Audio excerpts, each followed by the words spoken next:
That's right. Welcome in. Welcome back, folks. I guess the sun has risen another day, and we are here to continue because the saga always goes on with Notre Dame. All right. The saga continues. I'll be honest, this has been exhausting. This last run up of the handful of days has been exhausting. And I can't speak for everybody. I've been walking around feeling like a pit in my stomach. This whole thing does not sit well still. And the longer it goes on, in some ways, I maybe feel a little better about certain things. And in other ways, I feel worse about other things. The saga continues, and we're here to talk about it. Here's what I want to do today. I have been doing a lot on this whole subject. Videos every night, articles in the paper, whatever. I've been doing a lot of talking and writing, getting all this out, how I'm processing this. I really want to know where you guys are at. I want to spend time today going over the chats, everybody who has an opinion about this, anybody who wants to call, that's what these call-ins are for. But I'm not going to lie. This has been a heavy period weighing on me. And I'm going to get into why. So I'm going to try and do my part briefly and get into this and give you guys some time today. I think it's important that you're heard and that you're seen and not just me behind, in my basement. I want to know what you guys think. So thank you for being here under trying Irish circumstances, we'll say. Hit subscribe if you haven't yet. Appreciate it very much. Give the video a thumbs up. That helps as well. Notifications on that way. You'll be alerted every time a new episode drops. You don't want to miss it. Twitter, search bar, always Irish rat. Always Irish Inc. Emails, always Irish, ND@gmail.com. Call-in line, 312-900-8815. Tell Johnny all you've heard and seen. Fighting Irish Wire. Check it out every day. Make it a part of your Notre Dame media routine. All right. Here's what we're going to do. I'm going to go through a few of my bullet points, and I'm going to get to these chats because you guys have thoughts. They deserve to be made public. Okay? So that's what we're going to do. The phone banks, there's already people lined up. So let me get through my part, and then we'll get to you guys. Make it about you. Okay? I want to know how you're feeling a few days removed from the initial news about Ludwig. And I can't be more specific about this. It isn't that he's not coming to Notre Dame. It's everything surrounding it. The process, the optics, the communication, the philosophies guiding this project, relationships. I want to be very, very clear about that. Too many people are still making this about Ludwig. The name is largely immaterial to me. All right? It's the philosophies behind this that I have a bigger issue with. Knowing the administration's not on the same page as the head coach, that they are supposed to empower. Putting him in a position to look like a public idiot at the hockey game. Just everything about this rubs me the wrong way. And none of it's about Ludwig as an individual. It's about the concepts and the process. And knowing my biggest goal of the Freeman era was, him to develop, young, energetic, great recruiter, all of that. Yeah, learn how to be a head coach, all that. Yeah, that was a big part of all of our excitement about Marcus Freeman. If you're a Notre Dame fan who was excited for him to come here. But a part of that excitement built into it was the idea that maybe Notre Dame going young and doing all this and taking that risk with Marcus and all that.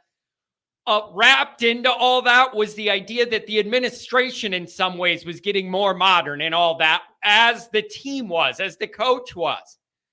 That was baked into the whole Marcus thing for me, was that was some sort of sign of Notre Dame's willingness to get modern. And this move tells you they were only willing to do it to a certain extent. And that is putting a cloud over the rest of the Freeman era for me. So let me put it to you this way. Practically, I think Notre Dame's offense is probably going to be okay next year with Parker, whatever, Gino coming over from Wisconsin, a good name, works with quarterbacks. I've heard he's a good recruiter. Practically, unless you hire BVG on offense, practically that offense is probably going to be fine next year. Look pretty good because of the talent. You got a quarterback that could throw it around. But that's only one part of this. That's only one part of this. And to me, a more important part of this is coaches come and go all the time, come and go, take a job, whatever. A long-term relationship between the administration and coach is a bigger problem because it underlies everything. It's the tone underneath everything going on. Knowing now they're not on the same page, it puts a dark cloud over the Freeman era. I'm not as excited now about the Freeman era as I was 1 week ago because I know the administration isn't doing all they can to support him. So my exuberance for that whole project isn't what it was now that I know the administration's working against the head guy in some ways. That's the other thing we're going to get into and nitpick some of this. So that's where I'm at. Practically, Parker, Gino, practically that could work out just fine.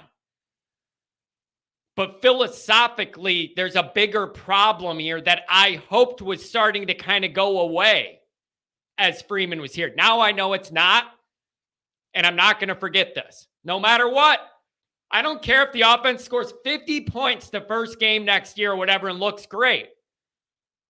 That doesn't eliminate this underlying problem that I am worried is either going to do one of two things. Put Freeman in a position where it's like Kelly, where he gets to a certain point, but then because of the dynamic, he can't get over that point, no matter how much he tries and recruits and all that. Or Freeman's out of here. Freeman's out of here. Those are my worries. It's either going to limit Freeman at a certain level like it did with Kelly, or he says it did, right? So there's going to be a ceiling there, or he leaves. Recruiting limits, NIL limits, grade limits, can't hire the best guy available for the job, limited transfers. People like me riding your ass 24/7. What exactly is the appeal to coaching at Notre Dame under that dynamic if you're not going to get support from the people that hired you? Not everybody's like me that loves Notre Dame forever. And if Marcus Freeman doesn't feel he's getting the support he needs to succeed here, he should look for another option. Very upsetting to be in this position. I'm not happy about it. I'm not happy about it. I'm a Notre Dame lifer. Marcus Freeman doesn't have to be. And this administration needs to understand if they cut some corners and cheap out now, it's going to burn them bigger later. You think the blowback was big on this offensive coordinator hire? Imagine what happens if you ride Marcus Freeman out of town in a couple years. He goes to Ohio State or something and he's great. And all you had to do was show the guy you're supporting him and you wouldn't have that issue. And I wouldn't blame Marcus at all. Here's the other thing I got to mention. Hartman deserves to be talked about in this. He needs to be mentioned to some extent. This is a rough deal for this guy. He came in here ready to play for Tommy and doing all that, and look at how it's turned out. He walked into a media crap storm right in the middle of it. Now there's uncertainty all over the place on offense, all this bad media, and this guy just walked in the building, and he's just sitting there like, whoa, what am I getting into? So, I mean, it's rough for Marcus long-term, and it might practically end up fine for Hartman and whatever, but it's just for now, rough. I feel bad for him too. This is not exactly what he signed up to walk into. And so those are kind of my two big points. Practically, this could end up perfectly fine, but that's not the main takeaway. The main takeaway is knowing to some extent there's a disconnect between Marcus and the administration. And we could debate, and we're going to right now actually debate where this disconnect is and how real it is and how significant it is. So I'm going to go over that. Then we're going to do the chats. Then we're going to do the calls. Okay. So here's a couple things. One rumor I heard on multiple podcasts and writings of people that generally have inside information with Notre Dame. I kept hearing Swarbrick thought he could get Utah to lower the buyout. How does that make any sense? Like, somebody's got to explain to me. How does that make any sense? What does Utah gain out of allowing Notre Dame to steal their 2 offensive guys and then pay less for them? There is no reason logically or financially why Utah would ever do that. I heard from multiple sources that Swarbrick thought he could go in there and negotiate that buyout down. How arrogant is Notre Dame leadership, and how arrogant is Jack to think for no reason you're rating their staff and then you thought you could bully them in the meeting to pay less? What did they get out of it? You're already rating their staff. Why would that number move an inch? If it's 2.8 or 3.5 with the O-line guy included or whatever, fine. Why in the world would Utah agree to $1 less than that when you're rating their staff? What do they get out of that? So that argument, I find it hard to believe it's true because it's so fantastically out of touch with reality. I just can't understand that. There's no incentive for Utah to agree to less money when you're rating their staff. That's Notre Dame arrogance to the highest degree if that's what happened. Secondly, and this is a bigger deal because it's starting to irritate me and I got to address it. It is. It's starting to irritate me. A report came out last night, I forgot who had it, that Notre Dame was actually willing to pay the buyout, but Ludwig got cold feet and kind of backed out. That came out last night. And then a bunch of people were saying, oh, are all the people that were ripping Notre Dame going to come out and apologize? No, I'm not. First off, how do you know that's true and not just a media dump of something trying to look at the backlash and then Notre Dame puts something out in the ecosystem to blunt some of the criticism, have a contrary message to the one we've all been reacting negatively to the last handful of days? So that's number one. There's no way for me to verify that this is actually factual or accurate. Sounds to me like something you dump in the ecosystem. So there's a dissenting opinion to make people maybe think Notre Dame wasn't so looking dumb in this after all. Here's the reason this doesn't fly for me one bit. Number one is, if this is true, it needed to be put out by Notre Dame media right away. If this is accurate, Notre Dame brass, the smart Mendoza College of Business, you should have seen the backlash from a PR standpoint, know that that's happening, and then put out your own statement saying, I don't know what else is out there, but let me tell you from the Notre Dame end how this went, what happened. So people saying, see, this proves Notre Dame's not as dumb as we thought, and it really wasn't all their fault. Aren't you going to backtrack? You're an idiot. You're an idiot. God, people refuse to think critically. If that was the case, why would Notre Dame sit on the negative media and let it fester for 3 to 4 days before putting their own message out to stop it? PR 101 fail. That makes absolutely no sense. And even if it is true, Notre Dame still messed this up royally. Even if it was true, there was a communication and a timing mistake that enabled Notre Dame to get clowned nationally. Even if I believe this, Notre Dame still messed up.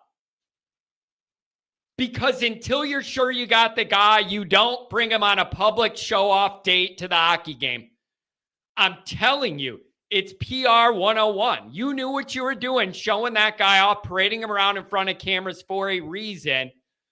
And you did that before you had a deal, and that's just a big mistake. It's a big mistake. So even if you want to believe that report, Notre Dame handled it poorly, and it's below Notre Dame to operate in that way. So they lose on that anyways. If what we're all reacting to is not factual or there's different information or a different version of the story, Notre Dame should have put it out to prevent front page news that says Notre Dame's not serious about football.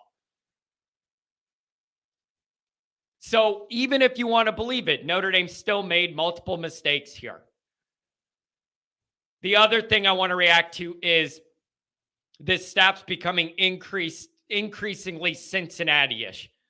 It's like 80% of the hires or something Cincinnati. Is it a dynamic where Marcus feels like the hiring walls are caving in on him for multiple reasons that are obvious? And then in that case, you're going to default to the guys you know, the guys you trust that you think will come and not be a problem? If that's the situations Marcus is in, I understand why he's doing it. He's in a crunch. Now there's all this negativity. You're under the microscope. I get that under that pressure, you would go to guys you know and trust and then figure it out the next year in a new coaching cycle if it doesn't work out with one of these guys. And as for Parker, I mentioned it on my show just about him. Good for him. This is a terrific opportunity for Parker. It's just embroiled in so much negativity to start that I feel bad for the guy. It's a very great opportunity and it could practically be fine, but it has so much negativity. There's like a dark cloud following Parker around because he represents all this and it's not fair. He did not do anything wrong at all and got a promotion, and we're all going to support him and hope that the offense does well. But there's a dark cloud walking around with him. And even if we put up a great offense next year, that does not mean that the administration was right. It means they lucked out. I cannot be more clear about that too. We have two different dynamics here. Practically and then perceptually in the big picture. They're two different tracks that somewhat overlap. It's a great opportunity for Parker. It's just met with so much negativity to start. The microscope this guy's going to be under every play now. And again, I repeat, if it works out great, all that means is Notre Dame lucked out. That doesn't mean they were right. Doesn't mean they handled it right. It would mean they got lucky. And if the offense is really good, people are going to stop complaining about this as much. That doesn't mean Notre Dame didn't mess up. It means they got away with it and got lucky because the hire worked out.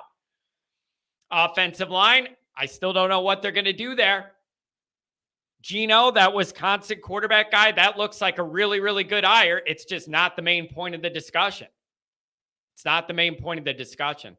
So great opportunity for Parker. It just starts with a dark cloud following him all over because he is the representation of what this problem ended up being. And it is very, very unfair to him. He deserves a clean slate of positivity to start this project with. He ain't going to get it. It's not possible. He's not going to have that. And it's not his fault. So those are some of my points. I'm going to get into some of these chats.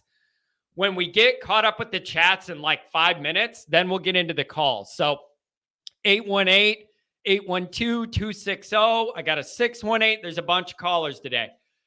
So get ready. And with a lot of callers, we're going to have to move a little quicker. I want to give more people a chance. So we're going to move a little quicker on the calls. Try and keep it concise. Come up with your main points so we can let everybody have a shot. Okay, couple of these chats. $20 holler. Paul Conley's always got my back. Pay it for the phone lines, Paul. Thank you. Good morning to you, John the Great. Well, I don't know about that, but I'll take it. Freeman got a man he trusts and has confidence in. Most important is the chemistry, and Parker is all in on the Notre Dame culture, moral values, academics, and elite football. I mean, I guess you know for sure if he's already on the staff, he's bought, and it's going well, that he's bought into all that kind of stuff. I agree with you with all of these positives about Parker. And I also say that's not the main lead here. And that's where this is not going to go away for me. I agree with everything you're saying, and it still doesn't make me feel much better big picture. Yeah, there you go, Paul. Thank you. Let's support John. Send a super chat. I appreciate it very much. What do we got here? Ludwig does not understand the Notre Dame culture, and ND is very special. I'm glad he's not the man. Paul, what makes you think he doesn't understand the Notre Dame culture? I'm a little confused on that. Like, I haven't seen anything that comes out that says that. Or maybe I could say, how could you expect somebody to understand the Notre Dame culture if they haven't been around here? They didn't go here and they didn't coach here yet. Maybe that's something certain people have to pick up as they get in here and realize it. Thank you for the chat, though. MJH Irish 84, I'm glad to have you back after our spat the other day. I appreciate you. Very healthy dynamic. He was saying stuff I didn't like. I yelled at him. He said something back, and then he donated, and we all made up. Beautiful. That's how this should go. Jard is a great coach, and ripping Gino away from Wisconsin's fantastic. We're going to see some physical football. He'll use our horses. No more hero ball. I'm assuming that's Mayer, and that's all we have is kind of referring to hero ball. I agree with you.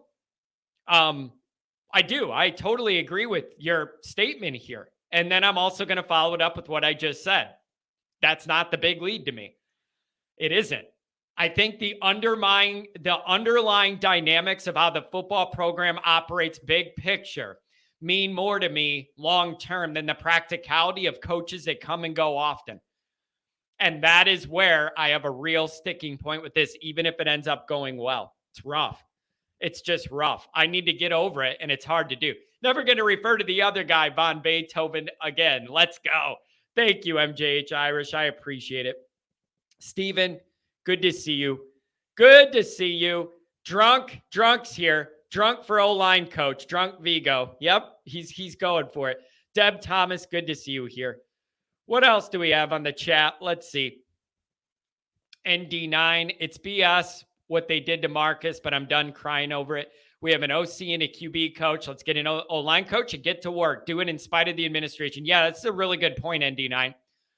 It's a very good point. Like, I can sit in my basement and be mad and worry and have all this frustration at the big picture. Marcus and these guys don't have that luxury. Like, they got to get to work. And so I'm glad you're done crying over it. I'm not saying this is going to be a talk we have every day throughout the year. I am just telling you, I'm banking this dynamic in the back of my mind as being a problem. But like I said earlier, practically this could work out fine.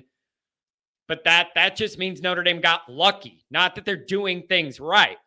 Right? Do people see the difference? Even if this goes well, doesn't mean Notre Dame didn't mess up. It would mean they lucked into it. And it's going to blunt some of the criticism on the back end if it goes well. That doesn't mean they handled it right. All right, let's see what else. Trader Z, I think some of the media spin's wrong. You don't get the QB coach from Wisconsin a day after the Ludwig fiasco without him having interviewed concurrently with Ludwig and others. I don't know about that. Timing is big on all this, and I have a big issue. Timing is a big deal with all this. Timing and communication. I'm waiting on answers on all of it. Mikey Poles. Good morning, John and Always Irish family. I'm livid. This major coaching shakeup has created immense instability, and the replacements charged with fixing it are terrible choices.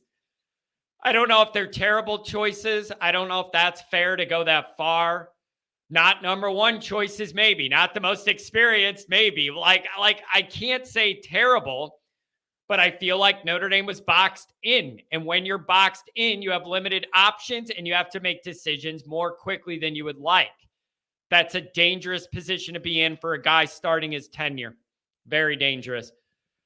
Oh, their arrogance and smugness is disgusting. It's hard not to feel that way.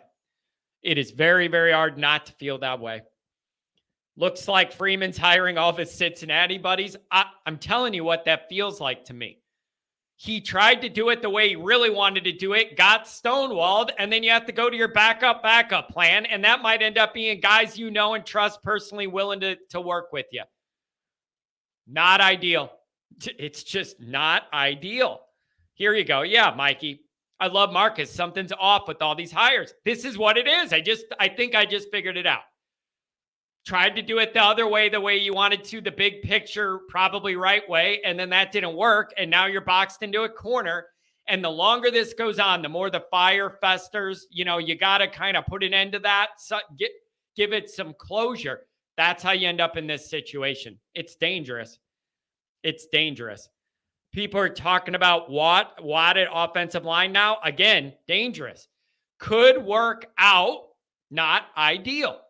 In the ideal world, Watt's under Harry for another couple years and then moves into that role more comfortably. We're not in ideal times, folks. Drunk says, I want Marcus to be successful, just not at Notre Dame. Listen, I get that sentiment. Like, I think we're being a little over dramatic. I admit I do that all the time. It's just my personality and delivery. I want Marcus to be successful at Notre Dame too, at Notre Dame. If the administration isn't willing to reasonably give him what he needs to do so, then a man of this high quality and integrity deserves to go where he's truly appreciated. And I would not have any ill will if he looked elsewhere and then succeeded. And that would be a big black eye for Notre Dame. Here's the other problem with that. If you get into an issue where Freeman leaves early and it looks like he's not getting the support he needs from the administration, giving him what he needs to win, and he leaves, good luck hiring the next coach. That's what I mean when I say there's a trickle-down effects to something like this. If Freeman ends up bolting or whatever, the story's going to be Notre Dame's not giving him what he needs to win. He's going to find it somewhere else. You also just created a problem with your next hire then, because then the news is out. Just because Kelly left, everything didn't change. Like, then you're boxed in on the next hire. And if you don't navigate that right, that's how Notre Dame regresses backwards. Fast.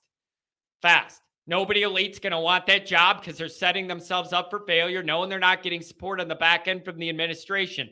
What elite head coach wants that job then? So I say all of these things have trickle-down effects, and this is exactly what one of them that I mean. You got to think about this much, much broader, bigger picture for this program. Oh, man, I feel bad for Marcus. I just do. Jay Lehman, good to see you here. I'm ready to find an O-line coach and have the staff and team start moving forward together. That's all they could do. That's all they can do, right? There's nothing else practically those guys could do. Could work out great. Still not the main point. Oh, Swarbrick. I don't know how much of this is him. That's another problem, you guys. I do not know. We're almost caught up with the chats, and then we'll get to the calls. I'm in a nightmare because of Swarbrick and company. I don't know enough behind the scenes to know how much of this is Jack and how much of this is the people above Jack. If you listen to podcasts of like insiders, Notre Dame people that have been there forever, a lot of them say Jack gets an idea. They have this general budget for the overall athletic department and then for football, basketball, whatever it is. And then Jack gets with Freeman and Freeman says, I like this guy, whatever. And then they look a bit at the money or whatever. And then if it's outside the allotted budget or you need more money, Jack has to make his case to that board to go above and beyond that budget to get something done. And so one is, I'm just going to argue, there's no way Notre Dame doesn't have the money. And the other thing is, there's no way you're going to tell me they don't have the money. And the other thing is, if you're going to tell me they don't have the money, I'm going to tell you my response to that. I don't come from big Notre Dame money. I myself know a handful of people I could send a text message to and raise $3 or $4 million on behalf of Notre Dame just from my town. The Notre Dame alums in my town that I know, that own banks, that own all this stuff, that love Notre Dame. 3 text messages, I could raise $3 or $4 million overnight for these people that love this program and money doesn't mean anything to them. And it would stroke their ego to feel like they're helping. Unbelievable. I'm not even connected. Give me 3 text messages, I could raise that money. So give me a break. But my point with that is, if that's the case, some people are saying, I bet you Swarbrick's pissed because he maybe wanted to get this done, went into those bean counters and said, you got to let us do this to help Marcus. And then they said no. So is there a scenario where Jack's not the bad guy and Jack fought on behalf of Freeman and couldn't get the bean counters he has to answer to write off on this? And even if that's the case, the timing's still off one way or the other. What a freaking mess. What a total mess. All right. It doesn't add up, John. It doesn't look like it adds up to me. I don't get it. Pat, good to see you. Let's see. All right. We're getting there. Phone calls coming up next. D-Rock, certainly support Freeman and ND football. However, someone should be held accountable in the administration building. This was a major blunder. Process was messed up. Something went horribly, horribly wrong in the most public way possible. This is a misstep. Notre Dame's above. That this kind of misstep, Notre Dame this is so far below the way they operate with messaging, timing, PR, how carefully they navigate every situation. Where was that tact when it comes to this? Where was it? I don't know. Thomas Cooney, seems like a lot of behind the scenes work, either hiding stuff from Freeman, Ludwig, boosters, fans, and alumni. What are they hiding and who are they trying to hide it from? So many stories. I don't know. But the overall stories, historically, listen, you guys, this is nothing new. They tried to blunt Frank Leahy's success in football, and they told him to slow his roll because they didn't want the reputation of being a football factory. When Frank was in the middle of year 3, having never lost and never even been losing in any game in 3 straight years, they told him, no, Frank, tone it down a little bit. Unbelievable. They literally told Frank to tone it down when he kept not losing games year after year because they didn't want to turn it into a football factory. Maybe this is just in the DNA over there. Maybe it's just in their DNA. I just don't understand it. Jonathan Annan, I wish the administration would take the blank check approach when it comes to the football program. It'd be nice to see the administration jump on board with Freeman. Well, there's limits here. The blank check approach, to me, if it's hiring a very qualified offensive coordinator and offensive line coach, that I think should be a blank check situation. NIL blank checks? No, I don't want Notre Dame to go down that path. I want them to be more involved, but I don't want blank checks for Notre Dame for that. And then there are limits. Like if it's a $5 million buyout for an offensive coordinator Freeman wants, but nobody's ever heard of him, he has no body of work, like we don't know his qualifications, then that's reasonable for the administration to go, wait a second, hold up. Ludwig was not that situation. He was a wonderful, wonderful fit. And secondarily to that, he was going to solve your offensive line issue by bringing his guy with him. So you would have done, one hire, double bang that, and then they have a relationship, and then they come in together. That was perfect. That was a perfect setup and a very good fit with both of those guys in Notre Dame. That would have been great. Like, I don't know what else to say. And then, you know what else would have made me feel good about that? If we would have gone down that path. One reason I would have felt really comfortable with it is you would be losing Harry, and people are going to ask questions about the practical effects of how that looks on the field without Harry. But I would be able to look at the body of work at Utah and see how physical their run game is, and then feel very confident with their O-line guy coming. We were going to get that here. So that was a beautiful, beautiful setup, I thought, and it all got messed up somehow. I'm not acting like I'm behind the scenes, but it got messed up somehow. Adam Dowling, hello. Good to see you. Here's another good point, and it hurts me really a lot. TXND, and now I have to eat some crow on what I've said about BK. Hurts, but I can't blame him as much now. That's the other part of this, you guys. It really, really hurts me inside Who do you think is laughing their asses off down south right now? Reese and Kelly got to be sitting at a bar somewhere in the warm weather laughing at us presently. Those guys both look great right now, and it hurts me. Now, this does not justify the way Kelly treated people, talked to people, didn't put in the effort. But it does justify some of his concerns and complaints about the administration not being willing or able to give him what he needs to win. So, there are levels to this. It doesn't excuse Kelly not being an engaged recruiter to the level he needs to. But on the flip end, the parts Kelly said that the administration wouldn't get done for him or was stonewalling him or wouldn't get a building built quick enough or give him the support, whatever, that all looks legit now. And I'm telling you what, you act like this long enough, Freeman's going to be on the next train out of here with those two. And then what position are you in? Oh, boy. Matthew Logston, when Kelly left ND, just wanted to act like we were changing times. If you can't spend a little money to get a real OC, you're not buying your head coach. That is the big existential worry. And I guess it really doesn't matter what I think. Phone calls coming up, 2 minutes. It really doesn't matter what I think. What matters is what Freeman thinks. How's he processing this? How's this going in Freeman's mind?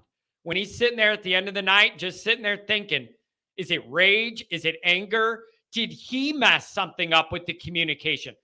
Is anybody open to that? Maybe Freeman was not on the same page with where they were at and got ahead of himself, and he's so engaging doing his recruiting bit, he brought the guy to the hockey game. Communication was off. Something's off underneath all this, and it doesn't sit well. Something is off, and I don't like it. You can't have that underlying foundation have instability when this new guy's trying to make it.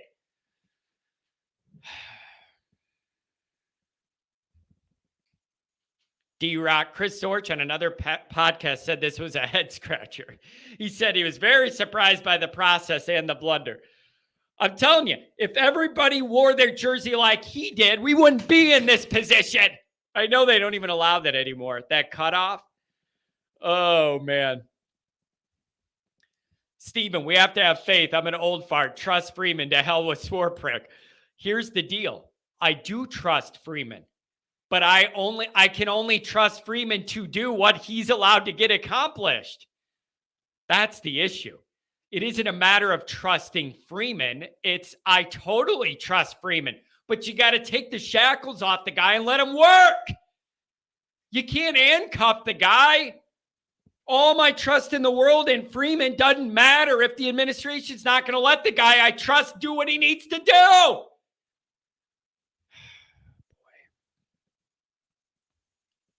Here we go. Jonathan, he'll be out of here when the first big Power 5 comes calling unless the administration starts backing him. It's rough. It's rough.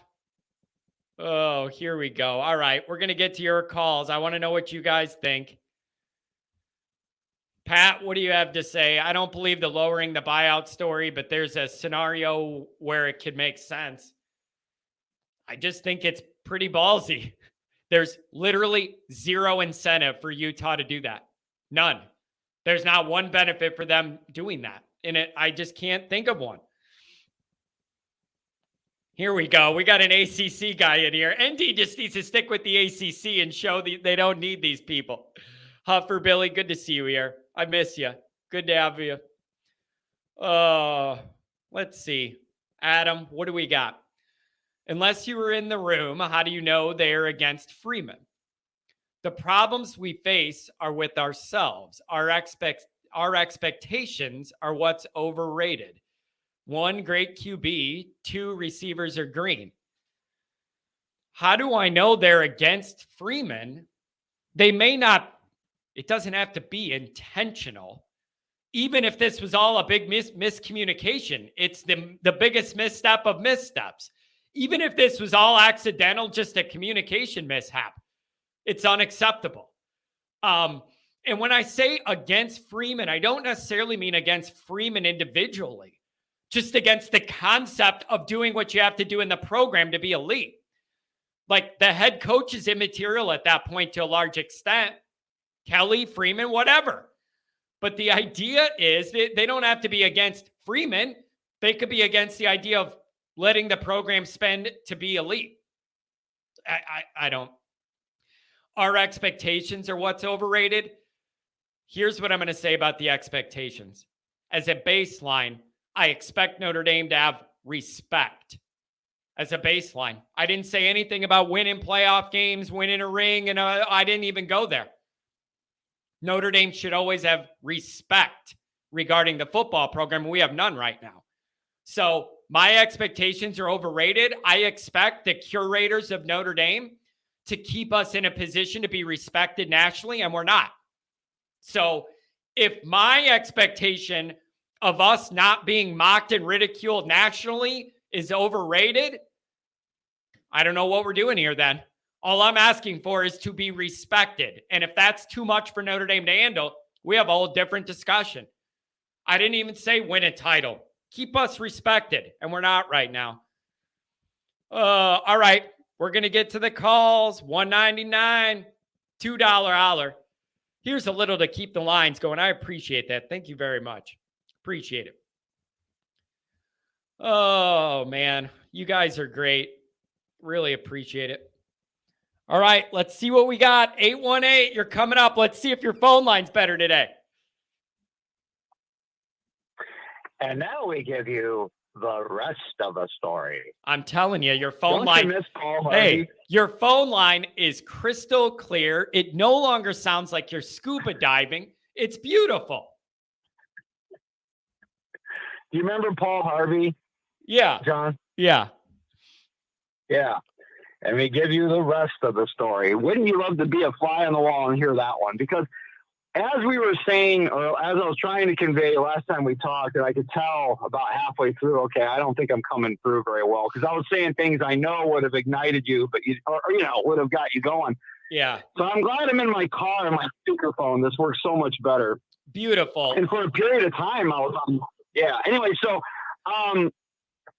yeah, John, actually, it's kind of the same things I was thinking of before last time, but there was some information that came out. Well, don't know what's true and what's not. Yeah. But I do think there's more to this than what is being reported, because like you said, like we all agree, why would Notre Dame bring a guy to a game only for the buyout to be the issue, and them allowing that to be the reason that's put out there that the buyout's the issue? Something doesn't feel right, John. There's more to this than what we're being told. Okay. What I'm starting to wonder, and this is all speculation. Okay. There's nothing more to it than this, but we're assuming, oh, Marcus wanted this guy, blah, blah. Is it possible after that meeting, Marcus Freeman was like, this isn't going to work? It is. Listen, I'm entertaining all of those, but something still went wrong, right? Like, I'm entertaining that idea. Yeah. I'm entertaining the idea that even Jack went to bat for Marcus and that he's not necessarily at fault here for whatever happened. Something went wrong, and the timing and the communication put us in a spot where we're subject to national ridicule. So I don't know what went wrong, but something with the process here and the communication was obviously off, and it spiraled out of control, and now we're in a bad spot, man. But I wish I knew what happened. Yeah, I heard something, and again, I heard that there was something to the effect initially that the buyout was one number that they were told, and I heard it was somewhere in the $450,000 range. And then it came back that it was actually $2.8 million, and that's when they balked. And I'm wondering, did they balk at the amount?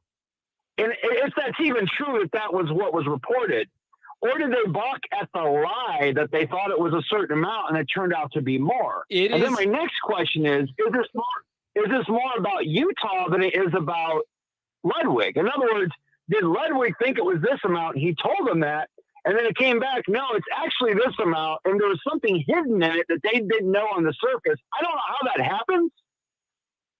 But I'm wondering, is this like another George O'Leary situation where there was not lie on a resume from you know what I'm saying? But they were lying on what they thought the buyout was going to be. Let's run with any of that. Let's take any of those that had happened. Let's say any of the scenarios you just brought up that are like off the reservation, say one of those happened. We still didn't get appropriate communication and response to it. If the news stories that I've been freaking out about and social media has been melting down about all week are not fully accurate, then it's on Notre Dame to put out their statement or bring Jack up there and say, whoa. We're not letting our name get tarnished. This is not fully accurate. Let me tell you, Notre Dame fans, what really happened from our end. You at least have to try to tell your side. But when there is silence, all you have to go by is what's out there as actual, or you figure Notre Dame would have defended themselves. They didn't. Is Notre Dame so arrogant the story we're reacting to isn't true and they think they don't have to respond? Has anybody opened up a newspaper? Come on. Where's the response then? No, I don't. John, it's the communication breakdown that's so striking to me. It doesn't make sense. Because then I'm thinking to myself, I'm going a little bit beyond that. And I'm thinking, well, what about Notre Dame? Notre Dame always seems to be the program that everybody wants to, if you're not a fan, pounce on when something bad goes wrong. So I'm thinking, is that information even accurate? Did someone just take something and then immediately that particular person had some cachet. So he throws that out there and then everybody runs with it. And it's like you said, though, then why didn't Notre Dame get that? Or is it more likely that that's coming out and there's going to be a big press conference, but they're gathering I don't know. I'm just saying it seems like with Notre Dame, either they're getting in their own way, which is very possible, or someone stinks. You know what I'm saying? Someone's putting out some stink that ain't true. Yeah, and this will get figured out. But they're getting they're tying all their bows and dotting all the I's before they have this press conference. That's the only thing that I can come up with as their defense. That maybe this is completely being. Here's the issue with that. The issue with that is, one, I think it's near 0% you're going to get a press conference about this, because the reason would be, I think they want it to go away. Probably. They want it to go away. You're going to hire Parker and then have a press conference talking about the guy you didn't hire? Like, that's awkward, and I don't think it's going to happen. I got a chat. Yeah, you're right. Right? Because then you're bringing – you're like bringing that all up to – you're making it a bigger deal. You didn't get the guy everybody wanted when you hired Parker, and then you had, like, that would be awkward. Somebody wrote, and I saw this last night too, I heard Ludwig got cold feet. Heather Dinich reported ND was going to pay the buyout. Ludwig said no. Even if that is true, Notre Dame messed up because they did not communicate that and let everybody know, no. Those media stories aren't fully accurate. We're not cheaping out. All they had to do was put out some message saying that wasn't totally the case, and it would have stopped some of this. But when it's silence, you got to run with the stories that are out. No, you're right. And now the more again, the more I think this through, there are so many, I'm surprised this doesn't happen more often, or maybe it does, and it just doesn't get talked about the way it does at Notre Dame because of this. Because I'm thinking to myself, there's so much that goes into a coach going to another team, and especially somewhere, Utah, if you're a fan of the Utah area, it can be a very beautiful area to live in. There isn't the same kind of pressure. There's the family factor. I mean, is it, again, going back to that specific thing of Ludwig getting cold feet, is it possible? Yeah, he was Notre Dame this. Oh, now the buyout's more than I thought. Oh, wow, I didn't realize that. Now he goes back, he talks to Utah. There's some animosity there. It's like, you know what? I'm just going to stay here because, you know what I mean? Yeah. Like, it could be this. I'm just saying, I'm not saying Notre Dame didn't blow this. I'm not saying that at all. I'm just trying to, until we know for sure, is it possible this is being blown? And again, whether it is or isn't, I realize perceptually right now, this is this is bad. There's no question. The look is bad. So now I just want to know what the truth is. Now that's where I'm at. The look is already out there. So that's already done. We can't do anything about the initial impression. Yeah. But now I'm really curious what actually happened here, because this is weird. And I just feel like you said, they brought him to the hockey game. They aren't stupid. They know eyes are going to be on that. Yep. I think maybe it is possible Ludwig maybe they did agree to that at the end of the day, but then he was just like, all right, this has just been too much.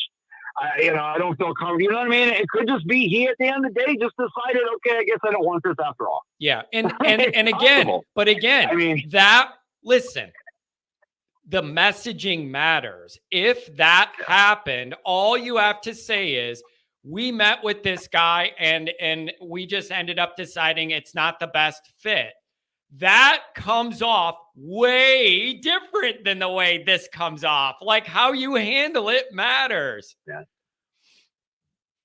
Well, and I guess that's my point, John. Is it possible that it was never about the money, but the media wanted to make it look that way to make us look cheap? Again, it very well could be that was the issue. I'm just saying it's just bad to be at Notre Dame under these circumstances, because everything, if it looks bad, it will be blown up to look terrible. You know what I mean? Yeah. People like us will get mad and rant and rave. Hey, like you're saying, the perception that has. Like you're saying, good luck, Chuck just put. I heard that Andy used Notre Dame to help him get a bigger contract at Utah, and he had no intention to leave Utah. Well, then you know what you do? One is you don't parade the guy around in public at Notre Dame. Make sure he's in front of the cameras so everybody sees it intentionally. That was a decision and an intentional one.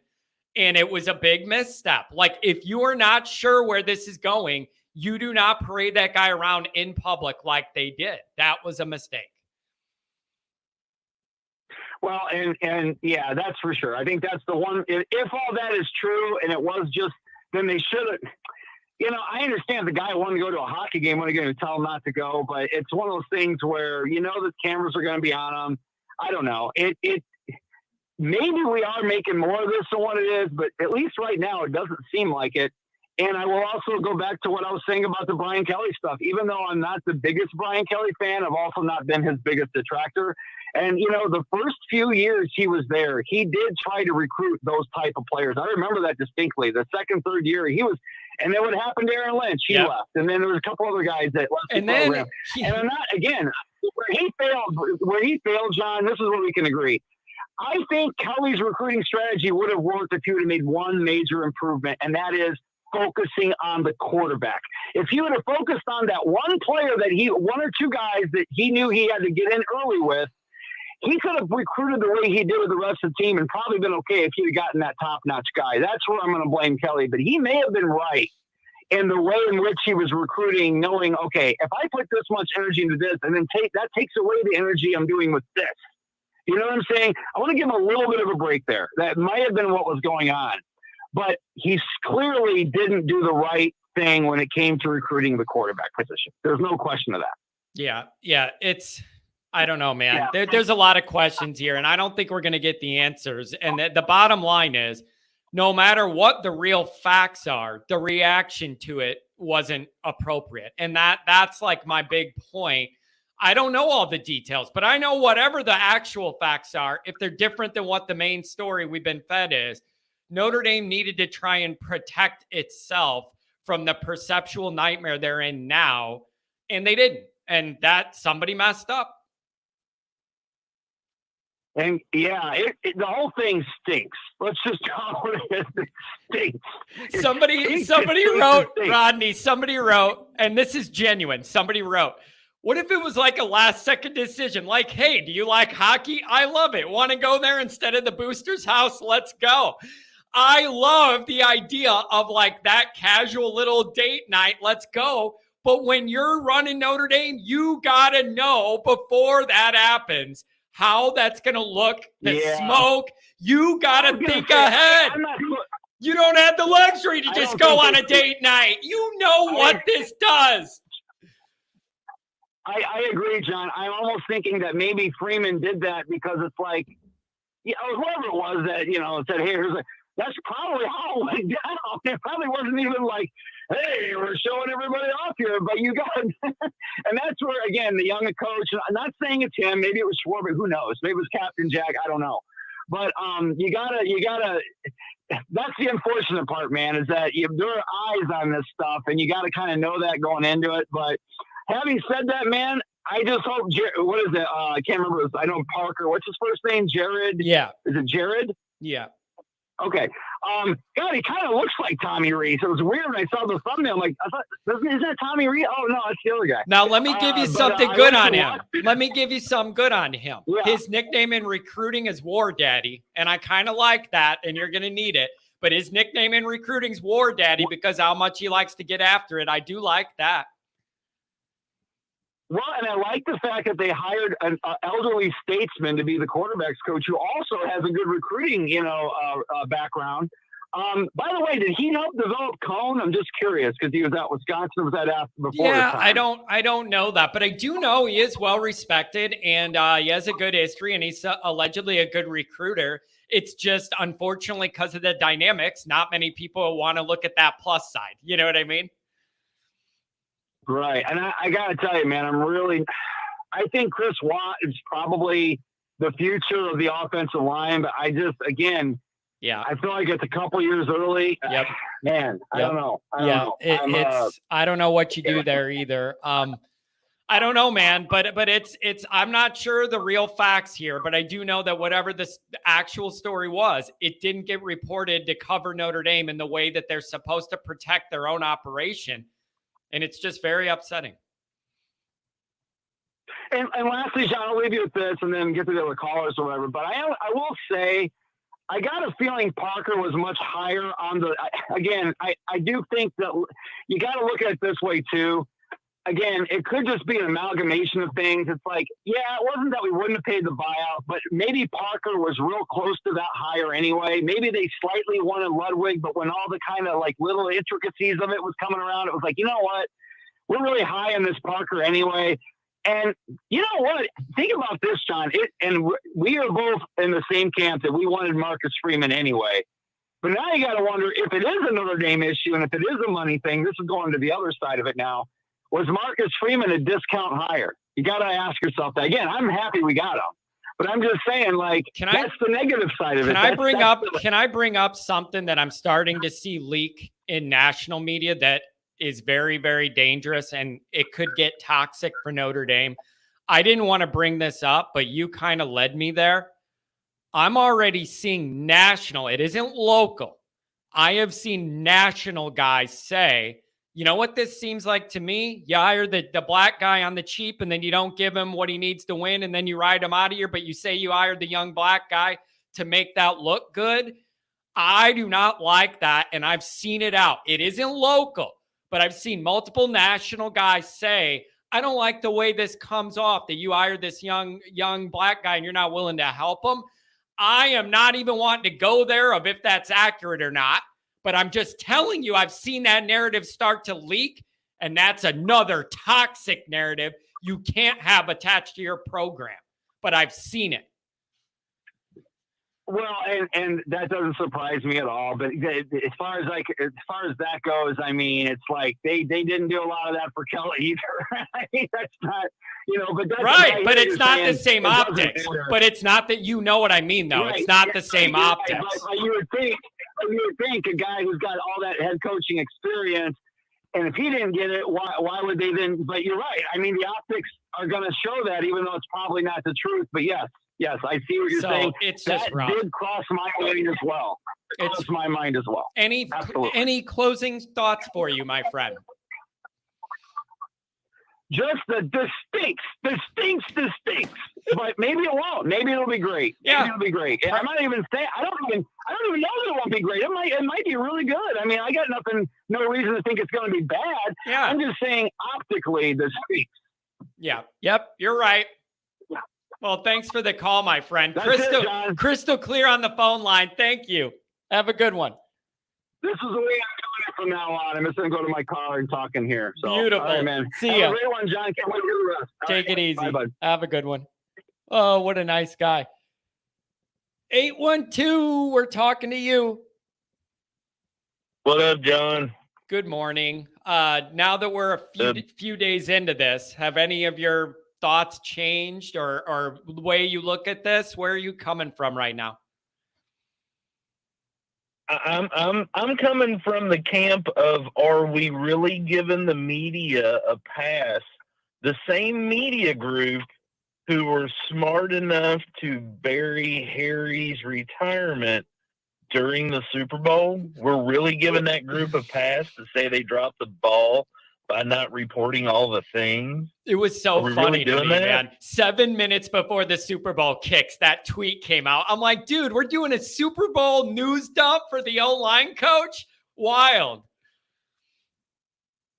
And I've said for a long time, John, I'm not a college educated man, and I've always said education does not equal intelligence, and this seems like a bunch of smart people doing a bunch of dumb things.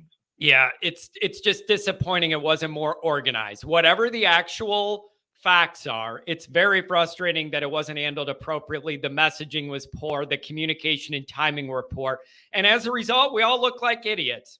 So here we are. Yes. And the token hire narrative is not going to go away. I've read that. Dude, I'm getting uncomfortable. I'm getting uncomfortable because I've seen more and more of it. And you got guys on TV now going, this looks a little iffy. Like you hire this guy and then you don't help him. But then you could say you hired him. I don't like that narrative. John, that's not going away. That will never go away. I hear now, whenever I'll have a hoodie on, and when somebody sees it, it goes towards that narrative, and I've got to stop and go, you do realize how they got their name, right? Why don't you Google that? So that was out there before this stunt, and I call it a stunt because what else are you going to call it? Yeah, I don't know. Right. And I want to know. I don't know if anybody thought about this. A Virginia Tech, a Mississippi State. How many athletic directors do you think are in Marcus's inbox right now going, hey, boss, we won't do that to you. Yeah. Come on.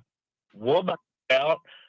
I'm telling you, if he makes it, if he is still here for the first game of the season, I'll be amazed.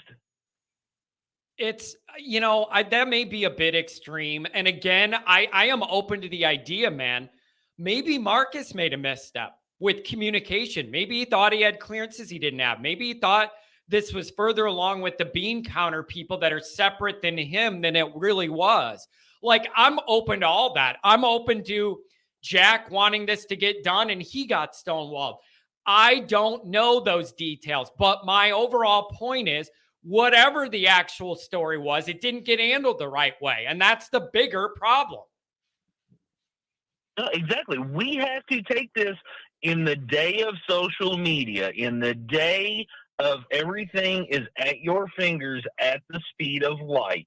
You have to take it at face value. And looking at it, what does it tell you? It's not a good look. What does it show? Because this looks eerily similar to when Tennessee offered Jeff Brom and then they couldn't pay it. And what a buffoon he looked like. Yeah. Not Jeff, but the AD. Yeah. This is what this like. And then people are sprinkling in the racial undertones. And John, this is bad. I don't think anybody thought about this king. The best thing Notre Dame can hope for right now is that Parker does great. And you know what I want to mention? I personally think unless you BVG'd it on offense, whoever the next coordinator was, the offense should be pretty good next year. That's Notre Dame's best hope to put this to bed. I'm not going to forget about it. I'm still going to question it. But if the offense looks great next year, it's going to help put a lot of this pressure out.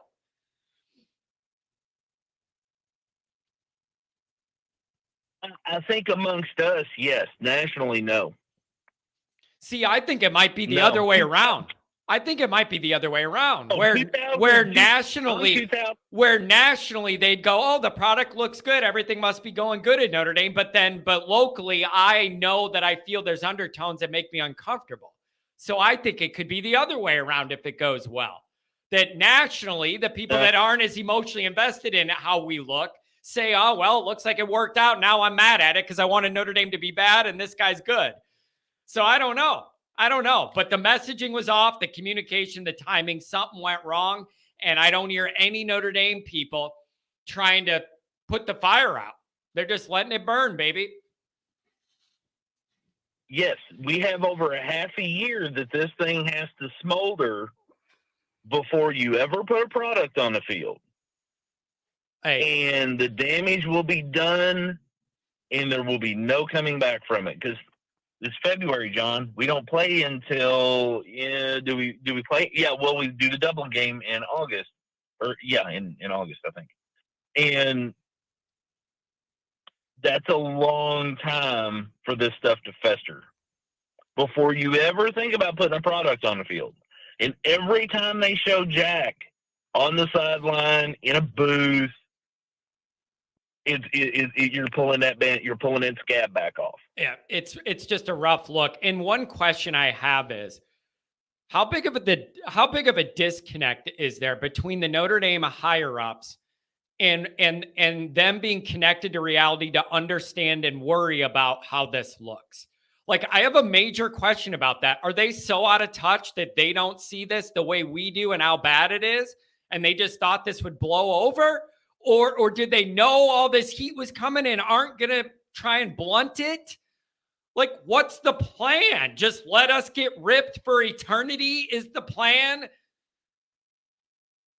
John, every narrative that has ever been spun about Notre Dame being Notre Dame, got affirmed last week. Yes, yeah. Because if we're listening to Ron Paulus, a Notre Dame guy, if we're willing to pay Tommy anything he wants, he's a Notre Dame guy. But anybody else, we don't care. Yeah. Don't care. Yeah. It's show me different. This is a show me kind of world, John. Show me where they've done that different. In your argument to hire Marcus, it was a token hire. Look at woke Notre Dame. That's what this was. Show me different.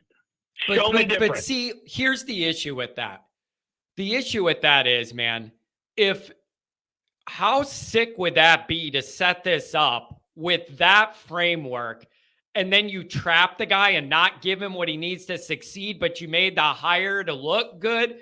Like, that is really dark. Like, I cannot wrap my mind that was it, because that is twisted. That you don't really want the guy, you don't really want the guy, but you're doing it just to look good, but you're not really going to look good to the full extent. You're going to half-ass look good, hire him, but then not support him.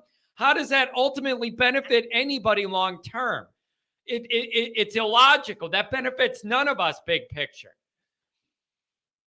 They don't need big picture. They got the hype train off of it last year. And today's price is not yesterday's price, John. Man, show me where they didn't do this. Show me the evidence that is not what has happened in the past 15 months, however long it's been. Show me the evidence where that isn't what happened. Yeah, it's rough. The problem is I don't like talking about all this stuff and all these dark conspiracy theories that make us look worse. But in the absence of additional information from Notre Dame saying, here's what really happened from our side, all I have to go by are these social media reports. Notre Dame's doing nothing to try and handle this.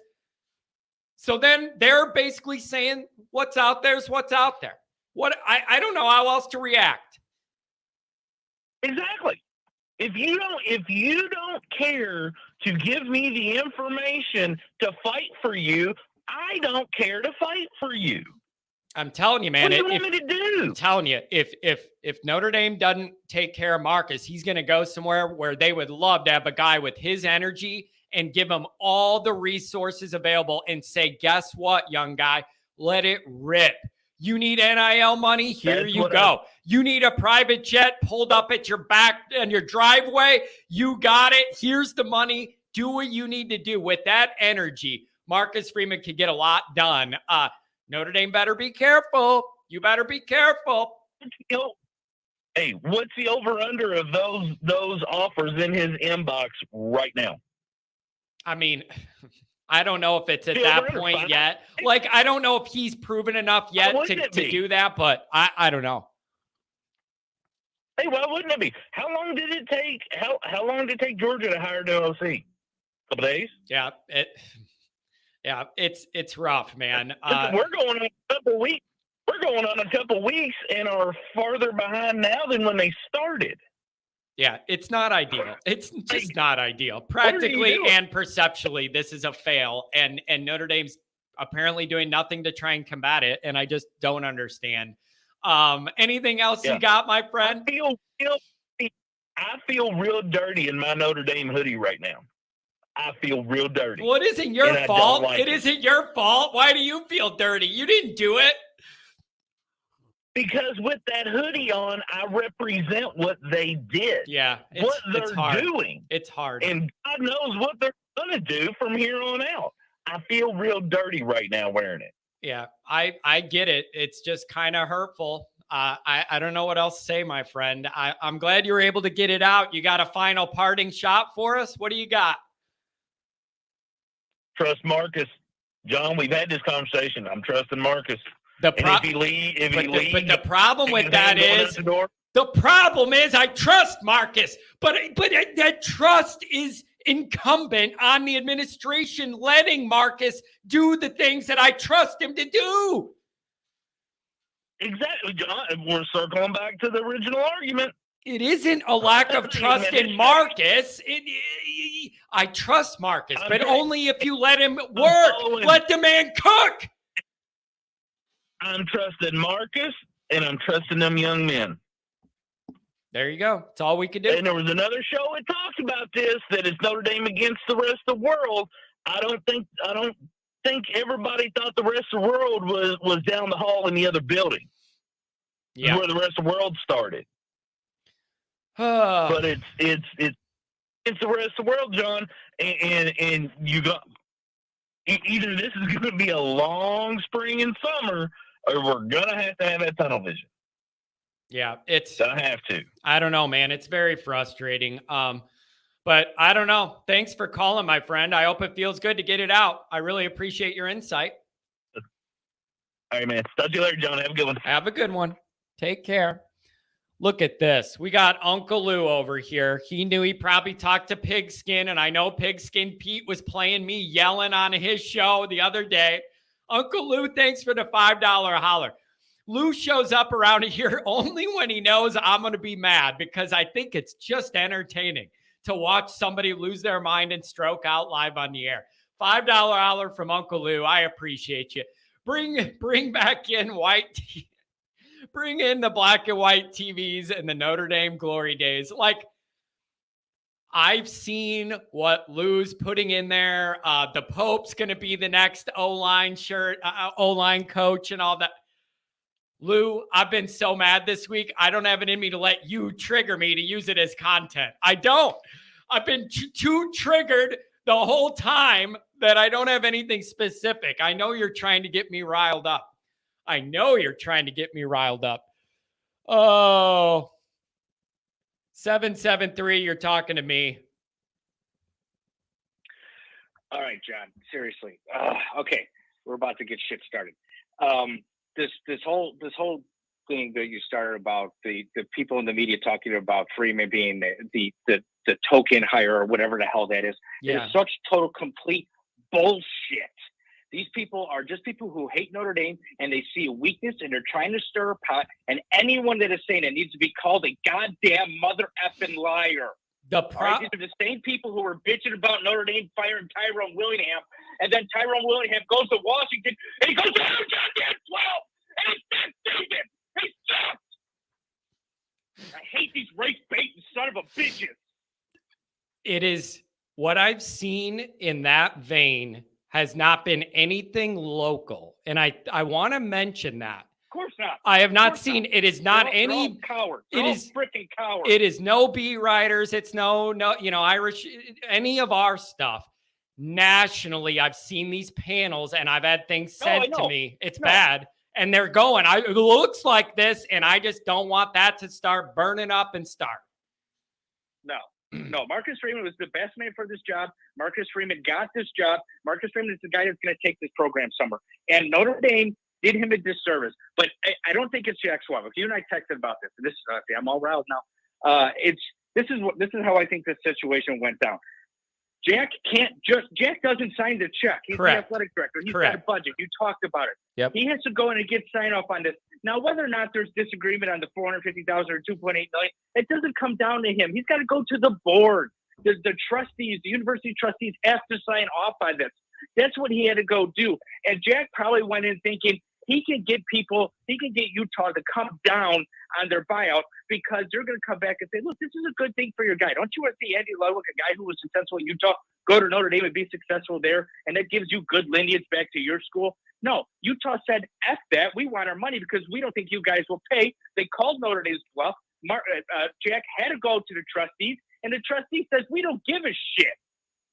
So nobody should be blaming Jack. Nobody should be blaming Freeman. You got to blame the trustees. It's the old guard.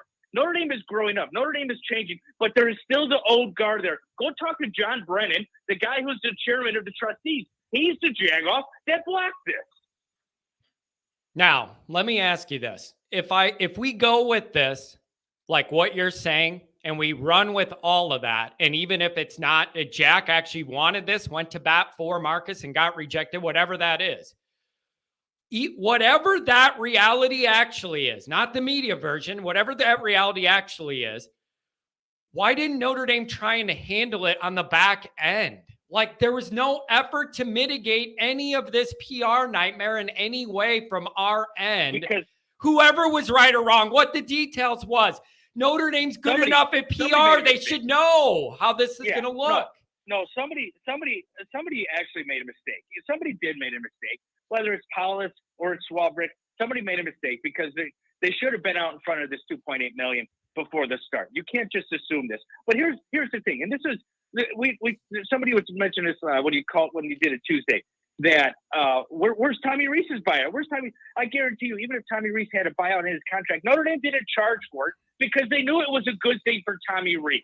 All right, Notre Dame has an old school philosophy on shit like this, and they were willing to let this go, or they were thinking that Utah would let this go because they thought it would be a good thing for Andy Ludwig and Utah would be on board with that. Fine, they got caught with their pants down. Fine, they were wrong. They screwed up. You know what Notre Dame is not going to do? They're not going to stand in front of the media, and they're not going to say we screwed up. They're not going to give excuses. They're not going to give the reason it happened. They're not going to put someone's head on a chopping block because that's not how they operate. And I'm not defending those actions. I'm not saying that's the way it needs to happen. That's just the way they operate. People have to realize this by now, and nothing's going to change. And all you have to do now is say, okay, they are investing in Marcus Freeman. They are investing in this football team. They were going to pay this man his money, not to be John Malkovich from Rounders, to be the athletic or to be the offensive coordinator. They were going to do all that. It fell through. It didn't work. So now we have Jared Parker. We have this guy from Wisconsin. I think we need to go get Andy Heck to be your offensive line coach from Cincinnati or Kansas City. Give that guy all the money he wants to come back to Notre Dame, be your offensive line coach. If not, whatever, we'll figure it out. This team is going to be a good football team. This offense is going to be a good football team. This head coach knows what he's doing. He's got a lot to learn when it comes to practicing and game preparation and in-game managing the game, but he's going to get this team going somewhere. And people need to get on board with it. And then there's one other thing I wanted to talk about, and it's does this vindicate Brian Kelly? Are you effing kidding me? Brian Kelly did not leave Notre Dame because Notre Dame wasn't giving him what he wanted. Notre Dame built him a new football stadium. They built him a new practice facility. They put turf on the field. They put a goddamn video board in this stadium. And then they said, hey, you know what, Jagoff? How about you do a little bit more than win 2 or 10 freaking games? How about you go get a trophy? We ain't giving you shit until you get a trophy. So the asshole went to LSU where it's easier.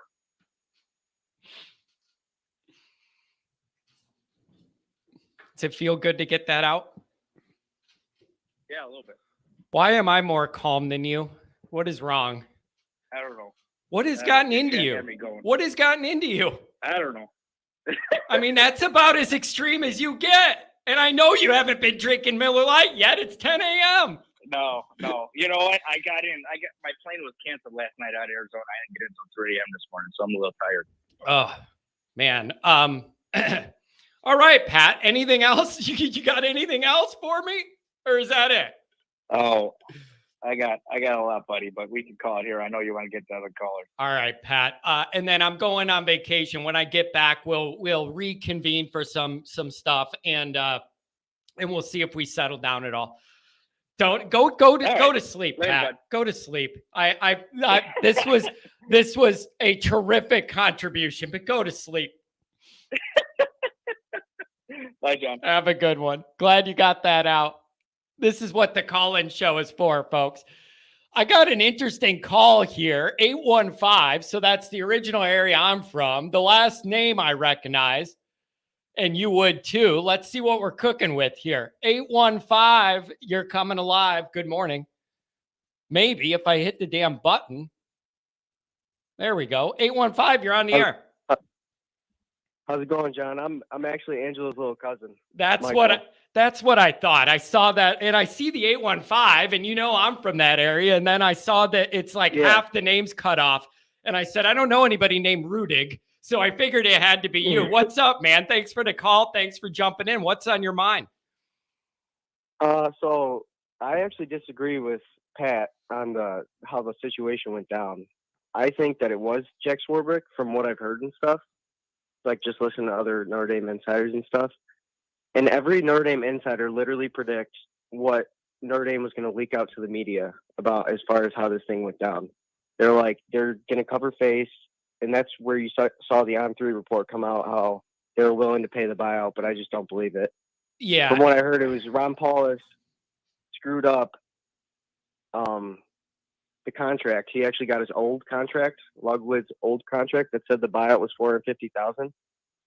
And then once they found out the original buyout number or the true buyout number, Jack Swarbrick wasn't as high on now where Andy is Ludwig. A couple people have said this, and I have not actually seen it or heard it from anybody I talked to. That would be a big misstep, a multi-million-dollar miscalculation. Like there have to be consequences for that. That would be really a bad look. Yeah, this is from listening to other like Notre Dame podcasts, and they said that their sources. They were looking at the old contract and not the new one that he just signed the beginning of February with that big deal. Come on. Yeah. That's amateur hour, dude. Ronnie, if that's you, see you later. I can't have it, man. This is too important to make that mistake. Way too important. Yeah. Yep. And Jack Swarbrick wasn't as high on Andy Ludwig, so he undercut Freeman and basically said, like, I'm not as high on him. And I wonder if he gets this mindset from the whole 2016 or the 2017 staff. Brian Kelly didn't hire any of those guys, and it was all Jack Swarbrick who went and put that staff together, and how it worked out the way it did. And but here's the other thing, though. Where is the balance? Really good call, by the way. And I'll tell you the same thing I tell Angela. Always good to have a Rudiger here. Gives me some comfort. Always gives me some comfort. All right. But if I can't believe this is our reality. I just can't. But here, let me ask you this. What is the balance then of the AD's input on a hire and the head coach's input? To a certain extent, if there aren't like red flags on a resume or behavioral issues or like any dirt in their history, and the head coach loves him and thinks he's a good fit, how much power does Jack have to go, yeah, you're the head coach. I'm not an expert at football, but I don't think he's the right guy. Like if everything's above board on like morality and all that, and there's no red flags, how could Jack, not a football guy, have a better opinion of the guy as a coach than the coach? What's the balance there? I think that's the issue. There's a power imbalance right now where he's not trusting the guy that he put in place to run his program. Yeah. And he's trying to become a football guy when he's not the football guy. Like, you should trust the guy you put in place to have the input on the hires that he wants, and then you got to go out there and make it happen. Yeah. Put him in the best spot. Man, that's rough. That if what you're saying is accurate, if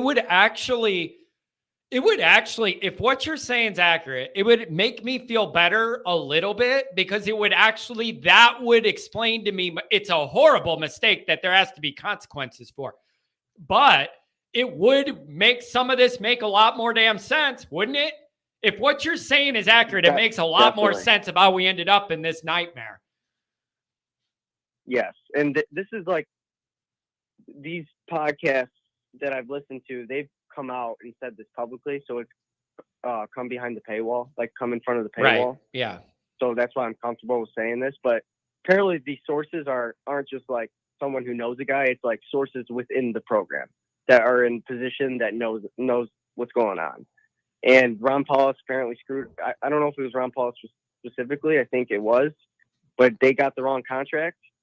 And then basically they said it gets even worse. And the worst part was that Jack Swarbrick, once he found out the payout number wasn't as high on Ludwig as Freeman was, so he wouldn't pay the buyout. Oh my, what a mess. What a total cluster. Yeah. Just from every angle, perceptual, practical, what it does to Marcus, this relationship, all of it. What a cluster.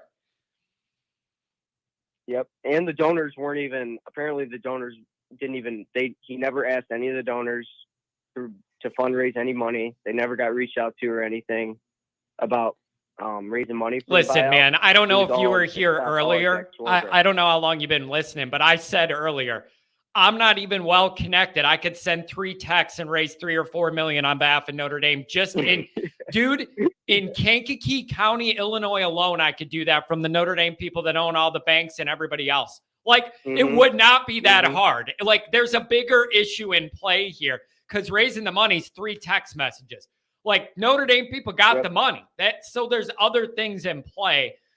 What you said would make a lot of this make sense. And it would just be the worst mistake you could make at this crucial point of Marcus Freeman's tenure, and the vibe and everything else. Now there's just a dark cloud hanging over it, and it's uncomfortable. Mm-hmm. And that's where I think the Parker hire, why he was kind of forced into that situation, because he's trying to get everyone on board with what he wants to do. So he's trying to basically take his program back. And Parker's someone he knows and coaches with, and he knows that Parker's going to buy in completely to what he's wanting to do. Yep. So that's where I think it makes sense. And again, that all makes sense. But everything surrounding it with the optics it still comes off bad. Like, logically, that all makes perfect sense. And in a different world where this was handled differently, people wouldn't come into this quite as negative. But there's no way around it. The optics are bad. And now it looks like, well, either you weren't willing to pay for anybody good, or nobody good wants to come here, and then you settled and you got to hire the guy already here, and that's the best you could do. It's just a small-timey look, no matter what the practical facts are.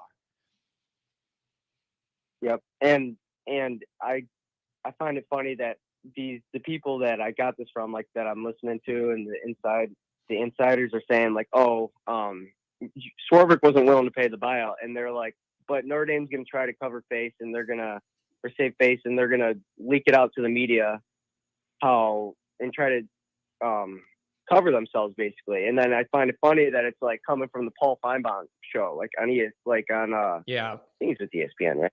I'm like, this is exactly who they're connected to. This is who they're going to leak this out to. And this is where it's going to come from. And it goes to On3, which is a major recruiting website and like a major news source.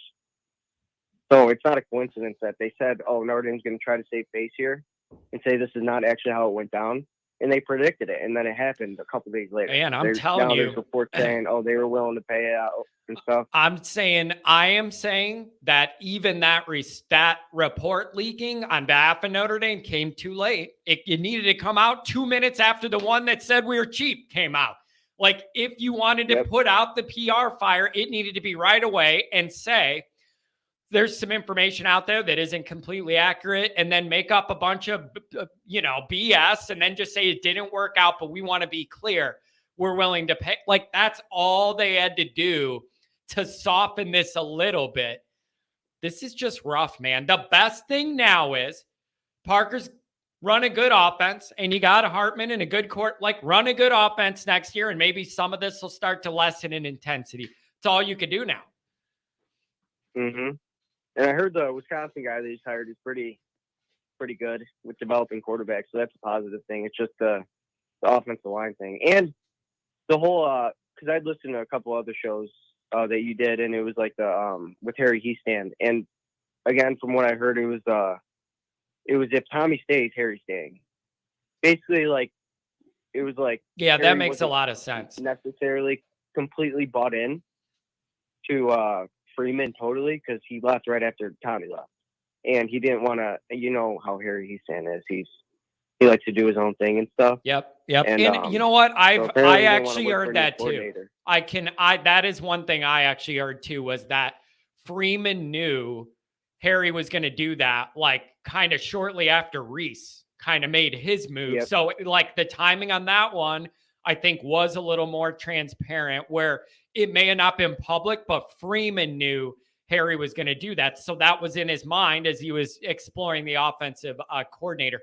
So I do believe that. And it just could be, he was a Tommy guy. I don't want to learn a new guy's thing. I'm old enough, have enough money. This is just a good time then, Yeah. And So, it would I have been don't a know. perfect situation. You get Ludwig in with his O-line coach, because apparently he wanted to bring his O-line coach. with him. Yep. And they So you run would've the had ball those two- physically. They run physical. I was Oh, looking yeah. forward to that, because they are a very physical football team, and I would have really liked that. Yep. So And they had what a are they chance going to to do bring now at O-line? You going to go get Heck? You going to promote Watt? What are you going to do? I don't know. They got to do something. It's kind of hard because you had the ability to bring in two proven guys, and especially a proven offensive coordinator, when we've been asking for that for a long time, for someone proven who's got a track record of doing stuff, and then, I mean, if you promote Watt, he's kind of unproven. I don't know if he's ready yet to take over what Harry was building. I mean, he's been under Harry, so he knows how Harry does things, which there could be a smooth transition there, but I just don't know if he's ready yet. Yeah, and the ideal track for Watt kind of mirrors what the ideal track for Freeman was. I was thinking Kelly would stay at Notre Dame a couple more years. Freeman would learn under him for a few years. Then Freeman could take that over. And I felt like that was kind of the plan with Harry and Watt. And it would have been good if it was just a couple more years of experience. Everybody, I think, would be more on board with that. Do you agree? Even yeah, and even Parker. That was Freeman brought in Parker, from my understanding, to eventually be the offense coordinator. And he was hoping to have Tommy for a couple more years. Yeah. To kind of get Parker ready for that. So even with Parker, it was supposed to be that type of transition, but it came early, just like how Freeman came early with Brian Kelly leaving. Yeah. And then maybe Watt and Heastand. Yeah. And man, I don't know. So much of this there was a track, like a smooth track I saw for Marcus Freeman to get this all started on the up and up with all the momentum and all the good vibes. And this was just a big part of it. And just, I don't know, maybe it could be overcome. Maybe Parker's a hidden gem and we all kind of move on and it levels out. But there's just kind of a cloud over things now that didn't exist over the Freeman era 1 week ago. And I'm just being honest when I say that's how I think it'd feel. Yep. And that's why this looks really bad for Parker.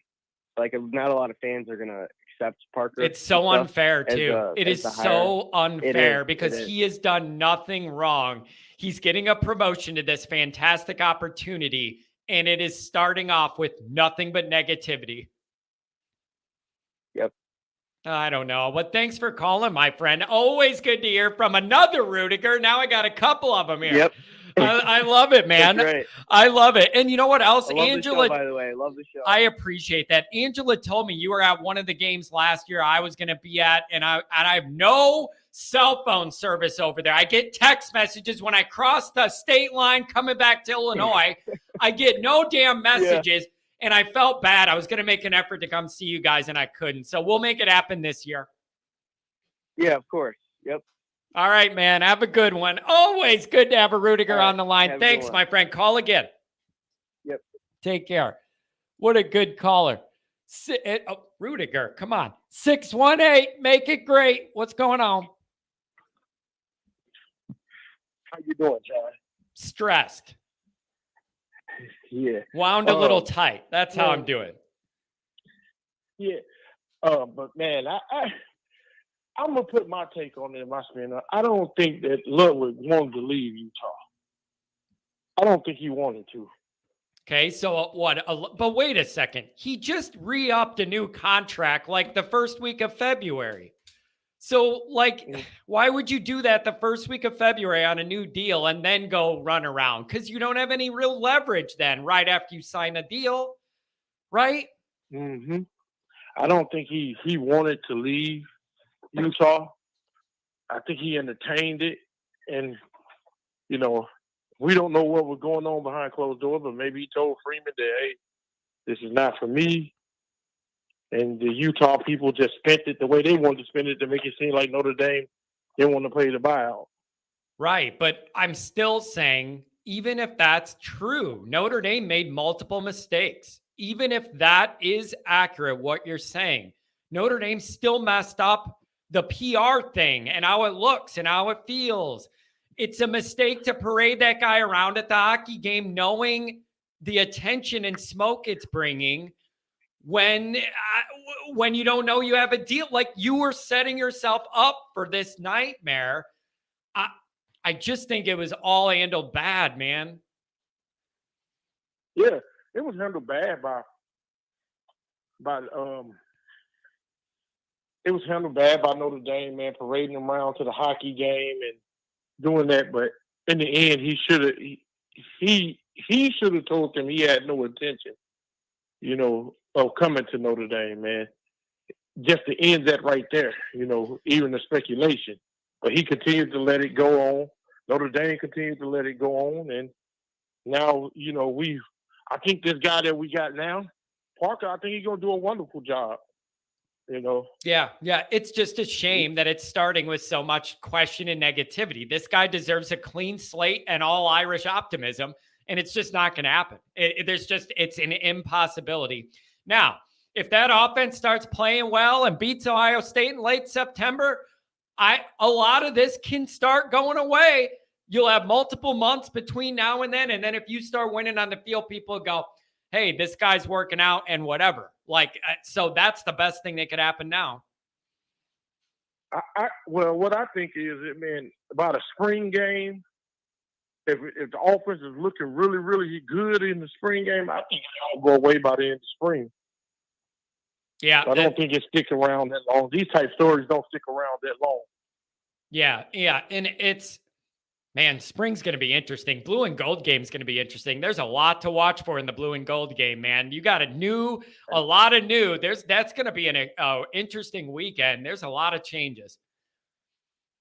Yeah. What do you want to do at O-line? What do you have an opinion on that? What would you like to see him do there? Man, they just got to, you know, I don't know what to say, but they got to go get an experienced,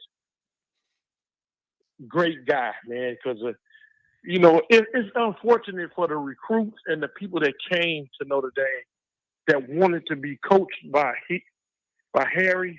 Yeah. You know, I'm not blaming Harry, but it's like he walked out on the kids like he didn't care.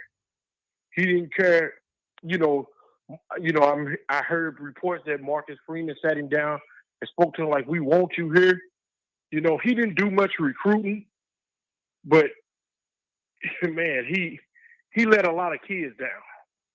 Yeah. That wanted to come here and play for him. Yeah, it's tough. Now, what I've heard a lot of people say is that Notre Dame offensive line's kind of at the point where they're going to be able to kind of recruit off it being the Notre Dame offensive line. And so that, you do have that lineage and some of that will stay. So I don't know, but it looks like Marcus did know Harry intended to retire before all this happened with Ludwig. So I do think I did find some clarity there. But you're right. Practically, Parker could be good. Parker could be good. It's just it's starting bad. And then they got one thing that they needed, even with Tommy Reese, they finally got a quarterback coach. Yeah, that's a good point. That guy comes highly respected. But again, he's not going to get the positivity he deserves because everybody's in bad mood right now, Yeah. Yeah, I mean, they're in a bad mood. I mean, that lasts for – if it's clicking and he's coaching up the quarterbacks and the quarterbacks is looking good, and then, you getting help from the veteran Hartman, the quarterback room should be great, Yep. So I don't know, man. Like there is a way, practically, this all turns out great on the field next year. But I'm still going to have problems with how this was all handled. Like the process needs to be tweaked. I don't know the exact missteps, but the process needs to be tightened up. That's the big takeaway. Yeah, and another thing, man, the defensive line coach, man, I wish he was the one that would have went away because of, man, I got enough stress with the offense now. Now you're trying to make me stress about the defense too? I'm going to have no hair by the time the next game.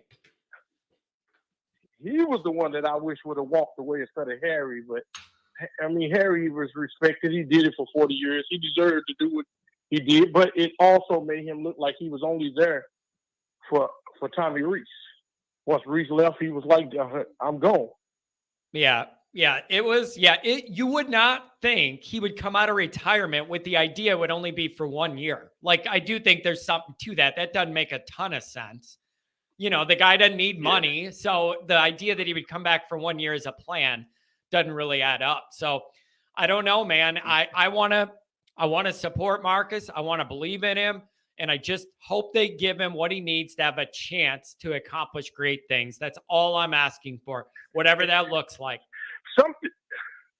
Something went wrong, man, in that meeting between Ludwig and Freeman. I don't know if it was Freeman or if it was Ludwig. Yeah. Or maybe Ludwig wanted to bring all his guys, and Freeman said, no, I want my guys, And then all of a sudden, maybe he was going to come over, and then Harry, he said, retire. Yeah. To give him a little bit more leverage. Yeah. So, I don't know, man. It's a difficult spot here. But the best thing you could do is tighten up this staff, clear your minds, let the story kind of die down, get into spring practice, have a really compelling blue and gold game with a lot of exciting things, new things going on. Right now, that is the best thing we could possibly do. It's the only answer. I was up with the Ludwig story once they came out. They said that, hey, Notre Dame didn't want to pay the buyout. I was like, nah, there's something don't sound right there. Yeah, something just don't sound right. Something got backwards here. The messaging, something went very, very wrong, and we are paying a steep price. So is Marcus. It's just rough. It's rough. I don't know what else to say. I'm over it now. I think we got our guy, man, and he sat around, man, and maybe he could get somebody, an offensive line coach that could, that could be fit. Who wouldn't want to coach Notre Dame offensive line? They put offensive linemen in the NFL almost every year. Yeah. Who wouldn't want to coach a Notre Dame line? Yep. It just depends. You got to get your guys in there. Marcus needs to tighten up. Hey, are you guys with me or are you not? Yeah. Let me know now so I can get you up out of here. Yeah. So I don't know, man. It's going to be interesting. And I want to support Marcus. I believe in him, but he just needs to get the support. Practically, this could turn out all right. And if the offense looks good next year, and it should with Hartman right off the bat, it should look better, I think. That'll help calm some of this. But the problem is, dude, here's the problem, though. Every time from now on something bad does happen, everybody's going to come back to this as something to blame. Like, this is giving people something to come back to from now on whenever something doesn't go our way. Yeah. And I feel like I still think that they go 11-1. I think the SC game is probably the only game that they lose. I think they beat Ohio State because we don't know what Ohio State has as their quarterback. Yeah. I think the only loss that they have will probably be to SC.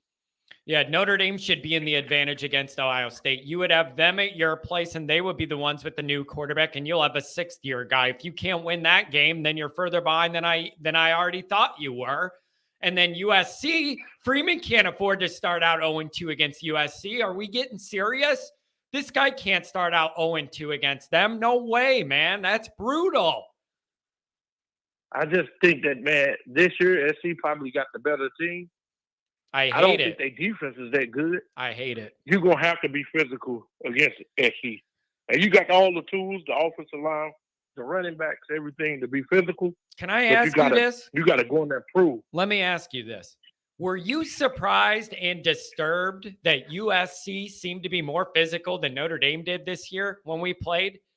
Yeah. That was my number one takeaway. I knew that quarterback was going to put up numbers on us. I did not expect them to bully us up front on both lines. It was quite disturbing. Mm-hmm. I think the SC game is the only game that we lose. I think we finish up 11-1, and we finish up in the mix, if not in the playoffs. Yeah, but in the mix. You know? And Pat's saying here, winning cures all. That's the best thing you could do now, is to just go ahead and play good football. And if you win enough and it looks good, people get over it. And before I get off, man, let me say this to the ND Nation, man. Just get over the Ludwig situation. I don't believe that it was Notre Dame. I believe that it was Ludwig who had cold feet. He did not want to leave. Man, it's hard to leave a place like Utah. So he grew up in Utah. That's where he wanted to be. Get over it, man. Let's support the new OC. Let's support the quarterback coaches, man. Let's go out here and win, man. There you go. Let's support the team. Let's go win. All right, man. Hey, you know what? Really good call. Appreciate it very much. Thanks for checking in, man. All right. Have a good one. Oh, boy, folks. All right. That's about going to do it for me today. Here's the deal. I'm going on vacation tomorrow. I'm going to be gone like a week and 2 days, something like that. I pre-recorded some content. I'm also bringing my laptop. I'm not going to have all the lights and a setup and the fancy microphone and everything. I'm bringing my camera and laptop. If we need to, I am happy to fire it up on vacation and do some. It's just not going to have this setup, but I'm still going to be in touch. Live call-ins, there's no way to do it without all my equipment on the road. So we're not going to be able to do that, but we will do a lot of other stuff. So I'm going to be gone. The scheduling and routine may be a little off. I figured when I scheduled this trip, this was the slow news time of the year. John, when should you probably get away where you don't have to worry about Notre Dame as much? Middle of winter, but before spring ball, after the season should have been perfect. But look where we're at. News galore. So somebody says Freeman will be gone by the time I come back. Well, that's perfect. At least I'll be back here to be able to yell at it. So I'm still going to put stuff out. It's just going to be a little, not on top of it the way I usually am. So everybody hang in there. The sun still came up. Maybe we'll end up being okay. I'm still mad, though. Have a good day. See ya.